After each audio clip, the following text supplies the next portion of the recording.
Hello and welcome to Freedom and Four Paws, the show where we hear inspiring stories from amazing people travelling the world and living their best life, often with their pets in tow. From slow mads to digital nomads, house and pet sitters, expats and families with their dogs on the road. In this podcast, find out how travel can truly set you free.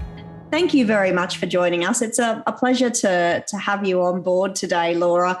We've been particularly excited to have a chat to you because you're doing something that I think a lot of people would really envy, which is taking your beautiful family on the road and giving them the absolute best education ever. Laura, what a fantastic way to see the world. Some amazing experiences with your family. Sarah and I are pretty jealous of what you are doing at the moment right now. Your children are exposed to so many wonderful things like languages, food, people, landscapes. Travel is such an enriching experience for children. I especially like how you can combine travel and homeschooling as part of the curriculum. So tell us about your story so far. So yes, we always wanted to travel. I didn't know how we were going to do it. And we didn't want to travel in a resorty way where you end up, swim up bar pool at every place because everywhere looks the same. Whereas with house sitting, you're immersed in the culture, the communities, like you said, the language, the food, the local people, and you get to really see the heart of a country. So we started the journey when our children were just 4 and 8. So it's been quite an adventure. Oh, that's incredible. So how long have you been traveling and house sitting with your family for? So we've been travelling for 6 years, but we didn't discover house sitting for the first couple of years. So the first couple of years we were doing things like Airbnbs, whereas you book for a month, you get crazy discounts. So we were doing that thinking we were saving loads. And then we discovered the world of house sitting. Boom, it changed it all. That's absolutely amazing. How has the whole experience really improved your life as a family and your relationships within your family? It's funny because I always thought I was such a good mummy because when Daddy used to come home from work, I'd make sure the kids have an hour set aside just for Daddy. So they'd have that special quality bonding time with Daddy, an hour every evening, even though it was a bit late for bed really, and poor hubby was probably wiped. But they had that, that special hour every day. And I thought, yes, look at me creating amazing bonds. It wasn't until we gave up work and started traveling and spending every day together that I realised that was nothing. The bonds they have now, even just after the first month of just being home all the time together, it was huge change, huge difference. They now love and trust Daddy like they do Mummy, which sounds crazy because you just assume they do. But it's a whole different level of bonding. That's amazing.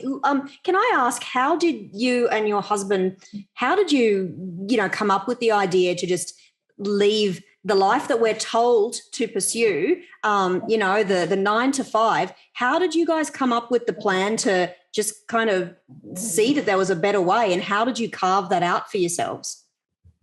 So lots of people ask, especially about the money side of things, because most people think you have to be millionaires to do this traveling lifestyle. We actually started in tens of thousands of pounds worth of debt. We had a very messy financial past. So while I was pregnant with my first, we actually brought home a little girl, and it was a very messy adoption battle. The legal fees were more than our outgoings on a monthly basis. It was intense times going from 0 children to 2 at once. Oh. And then from 2 great jobs to 1, because obviously now I've got 2 kids to stay at home with. And then we had all these financial fees that were completely bankrupting us. We'd always had no TV. We always had a world map up. It was the vision. But it kind of came to a crunch point of we're just getting into a deeper hole. There's no way out of debt. We need to get creative, which is why we looked at Airbnbs, because it's one price and it's everything apart from food. Yep. So that was part of our journey of just trying to crawl out of debt. There must be another way. This can't be the way. It was super resourcefulness. It's absolutely our super skill. It's resourcefulness. So many people feel, they can't do it until they've got the money. You wait till you've got the money, you will never do it. And I wanted to, my goal was to retire my husband before my kids grew up because they grow so fast. So it was a bit scary. We just burnt the boats, went all in on our business instead of, hard for someone else's dream. Hubby was so scared that he actually kept one foot in and called in sick for the first month. That's incredible though, because you're so right that, and we've been talking about this kind of thing as well, just taking that leap that people are so scared to let go of stuff, or, you need more money, or you need something else, and you need this and this to be happy, or to go on your adventure. And you're right, unless you just got to do it. Otherwise you quite often don't get to. Scary. And the judgment is huge. I think that's such an important thing. It's the outside voices. So pretty much all our friends and family cut us off for about 2 years. We only really had 2-3 people that stood by us out of everyone we knew, because it was just so out of the box. Our kids aren't in school. We don't have a home base, and we're traveling the world. We're like, they must have lost their minds. A few years later now, they've met the kids, and the kids are these awesome little people. People are coming around and now starting to ask how. But in the beginning, it's hard. Everyone thinks you're absolutely mad. Laura, you're saying that your children are awesome, or your friends say they're awesome. That's probably because of the experiences they picked up on their traveling. Kids who are homeschooling and traveling, they're more adaptable, they're flexible, they're able to communicate with children of different ages, including adults. Being a teacher myself, I fully understand like the pressures, the expectations, and the workload it takes to educating children. Now, you have 2 responsibilities. You've got to be an educator, a teacher, as well as an administrator. You've got to implement lesson plans, organize field trips, communicate with other parents, as well as making sure you're adhering to state homeschooling requirements. That's a big lifestyle change for your family. Tell us about your homeschooling experience. So we're very much unschoolers or wild schoolers. There's so many different terms, or world schoolers. So it's always been very much the basis of our whole curriculum is if they ask a question, we really answer it. So we get out there, we explore, whether it's, when we was in the UK, we'd just go outside. Wherever we are, they ask questions and we really answer. And if we don't know the answers, we get out there and learn together and create together. Rather than, so many people think they can't teach their kids because they don't know. But you went to school. Can you not see how something's broken there? So it's very much, we research, we learn together. We're very into personal self-development. So they've even been to, people like Tony Robbins, they've been to all their events. They became fire walkers at 4 and 8. So they're really out there learning from incredible people that you wouldn't learn from at school. Yeah, travel is such a tangible way of adapting what your children are reading and learning at school. And the best thing about it is all these opportunities they get to experience through real life experiences. History, they don't learn the one point of view from the place we're in. They'll read all different points of view, ask different locals in the areas of the history, and come up with their own conclusions. So the key to our schooling is teaching them how to think instead of what to think.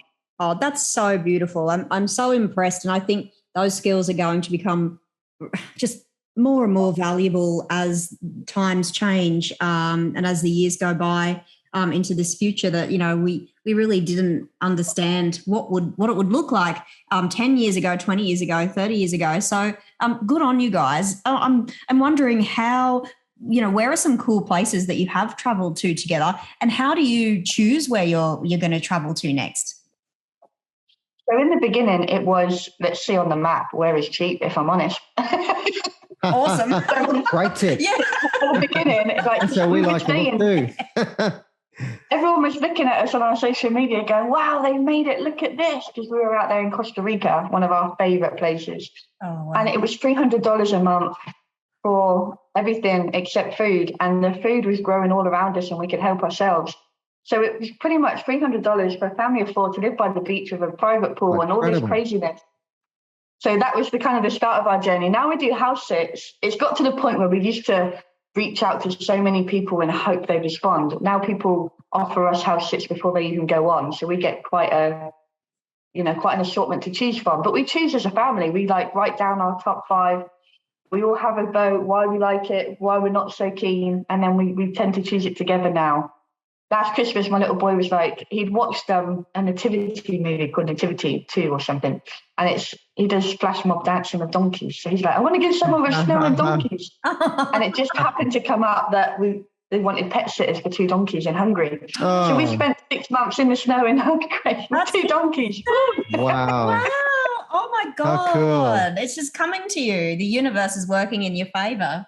I think the last time I saw a donkey, Laura, we were in Tycavet in France, and I remember going for a walk with a couple of the dogs that we were looking after, and they had a couple of donkeys in the field next to us as well. That's the last time I saw a donkey, but that's so amazing. Like you manifested it. I love it so much. I have so many stories of our children manifesting things. It just, and almost instantly, it's really insane. Because their minds are working like that now. That's the beautiful life that you've given them. That's just truly amazing. Can I just say something? Laura, with your children, you're saying that your friends say they're fabulous and amazing, really inspired by how intelligent and knowledgeable they are. Now, what are some of the big changes you've noticed in your children from homeschooling and traveling?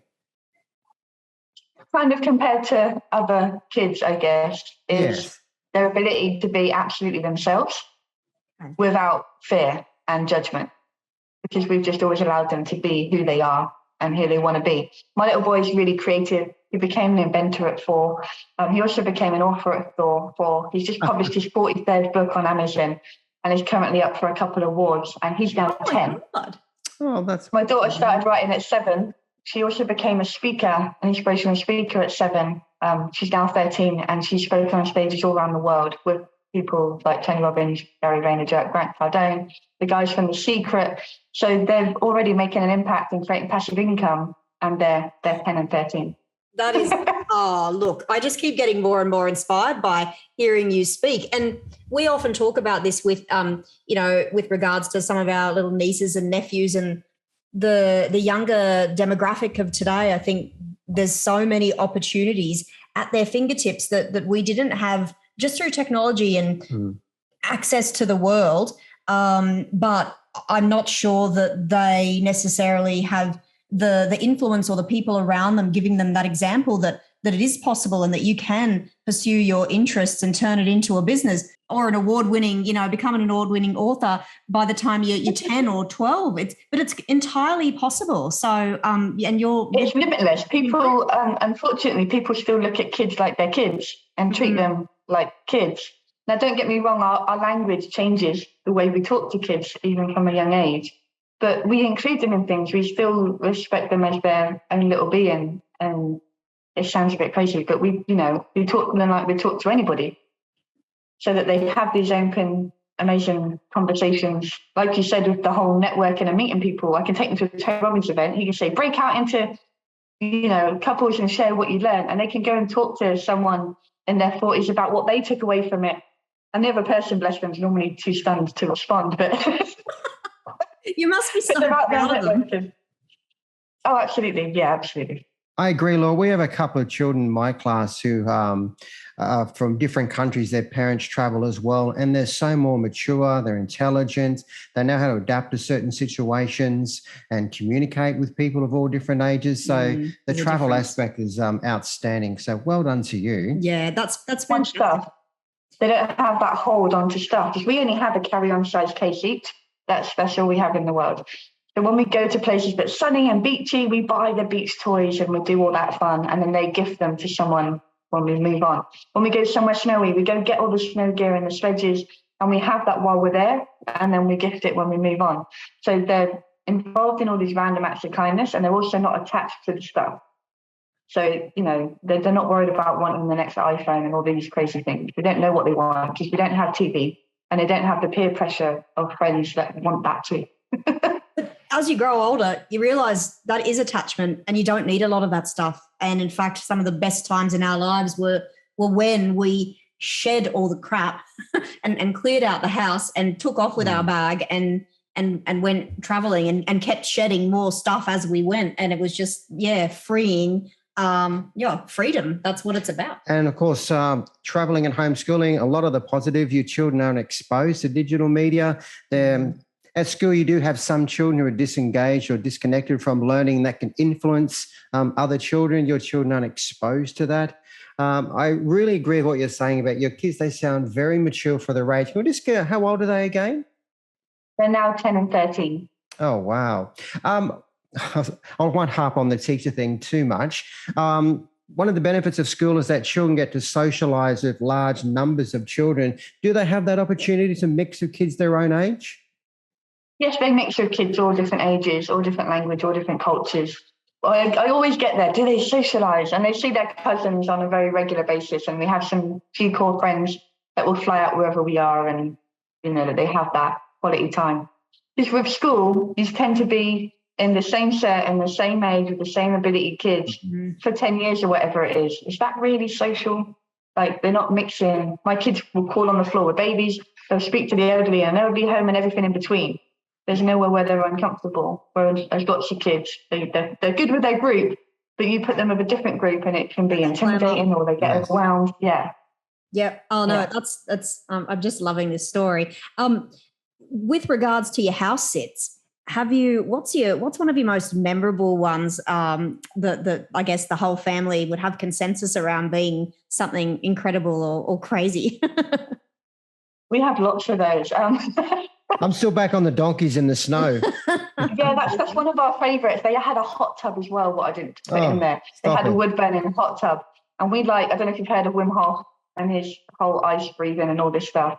So we would do like snow angels in our swimwear and then jump in the hot tub. And we had movie time. They had a projector there, so we set up a movie at the side of the building and watched movies in the hot tub. And yeah, the donkeys are incredible creatures. They were a little bit wild when we got there, and the review said, our kids practically tamed them for them in just a few months. So that was a really amazing experience.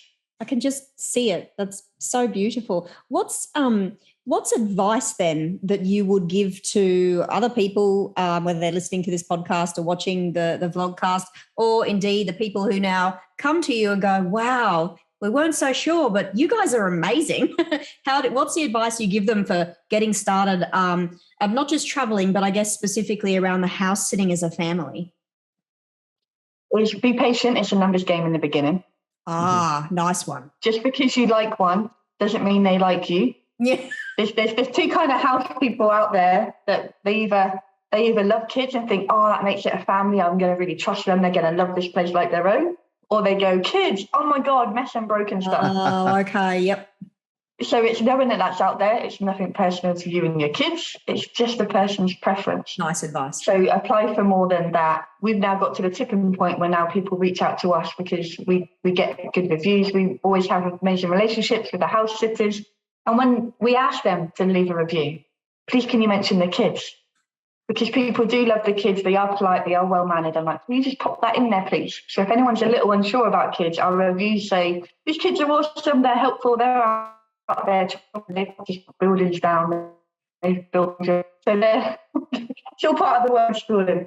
So it's all putting it out there. We actually ended up with a 13-week Sky TV show during lockdown in the UK about our lifestyle when everyone was... We actually ended up with a 13-week TV show. And we've just last month launched a book that follows on from that. And it's called Creatively Homeless. And we've created it, not only is it a bit of our story and our journey, but it also has a breakdown of activities. So no matter what your journey is and what your story is, you can create your life your way just by following the steps. If we had this book when we started, we'd have saved ourselves so many lessons. Yes. So Creatively Homeless is the book. Did you say that's coming or it's out? We launched that last month, so that's out. Oh, wow. Okay, yeah. We will absolutely look that up. And what was the show that you said you were on? So we can dig that up as well. So it's on Sky TV channel, The Feel Good Factor, and it was called A Day in the Life of. So it was just getting to know our journey, our story, things like what's in the case. That's real fun. Oh, good on you. So, Laura, what's next for you guys? We're just going to keep doing our thing. We're going to keep exploring and traveling, and we're never going to get everywhere. So it's just fun. It's an adventure. We get to see so many things and experience them together. I think that's the key point. We experience and learn and grow together. There's sites I hadn't seen that we now share with our kids. I love it because you see little ones. We had it at a party recently and a little kid was colouring in the tree rainbow colours and another kid went, no, that should be brown. And my little boy's like, no. In this rainforest, there's actually trees that have rainbow bark. You need to check it out. If you Google it, he's telling them, Google it, there's rainbow trees. So the kid's right, there are rainbow trees. There's rivers out there that pour red and yellow and green and it's like the most beautiful river in the world. So when kids are being colourful and creative, they're like, no, that's good. honestly, it's good. There's really that out there. You know, when they can experience Costa Rica, the walking trees that like walk down the beach. There's things I didn't even know existed in the world that we're now finding because we're traveling. That's so beautiful. I feel after talking to you and hearing the stories about you and your family, I feel like you're probably going to be, super famous one day, and then you really will be living in the jungles of Costa Rica because you're fending off all the media. It's like, it's in your space. Where can anyone else find you online to follow the rest of your beautiful adventures, Laura? So we call ourselves a forever family, forever free. Obviously, because of the adoption, we became a forever family. And because of our crazy lifestyle, we're obviously forever free. So it's forever family, forever free, especially on Instagram. We share lots of pictures of our crazy adventures. There's donkeys and hot tubs on there. We're totally finding them. That's absolutely fantastic. Look, it's been a pleasure talking to you, and really I feel like I've gained a new perspective on how, you can travel as a family and use house sitting through, you've been so resourceful. Instead of looking at a situation and thinking it's dire, you and your husband and your family have gone, actually, how do we turn this around and make our life great? And I mean, everyone can take something from that. And you've made it easy for anyone who wants to follow in your footpath. Now you've got tips and advice, all the do's and don'ts of starting out on the road, traveling and homeschooling. So we might try that with our dog. Yeah. Our dog definitely. We can do it with kids. It's way easy if you haven't got kids.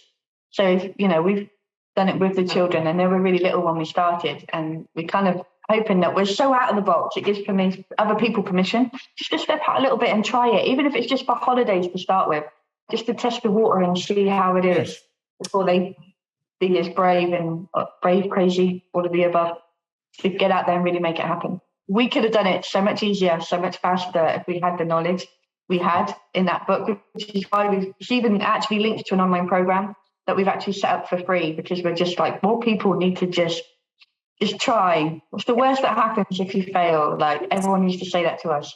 What happens if it goes wrong? I'm like, well, we're about to be homeless, so it isn't going to get any worse, is it? Yes. So we were at the bottom, but we're hoping the book will take people from comfortable to stepping out. That's where people get stuck. It's comfortable, isn't it? And now 6 years later, you're living the dream. Someone told me 6 years ago we'd be living like we're living now. I don't know if I'd have laughed or cried, but I wouldn't have believed them. Thank you again, Laura. Have a lovely day. Thank you, guys. Bye, Laura. Bye. Thanks for joining us on the Freedom and Four Paws podcast. This production has been inspired by our awesome Facebook community. Join the group by searching Pets and House Sitting, Travel and Digital Nomads, or find the group via the link on our Facebook page, Travel, Live, Learn. This podcast is brought to you by TravelLiveLearn.com. Visit the site today to find out more about this podcast, access show notes, and sign up to our mailing list for free house and pet sitting application templates, guides, and a 25% off registration code for trusted house sitters. If you love this content and want more of it, subscribe to the podcast on iTunes or your favourite podcast service. You can find us on YouTube too. Look up Travel, Live, Learn.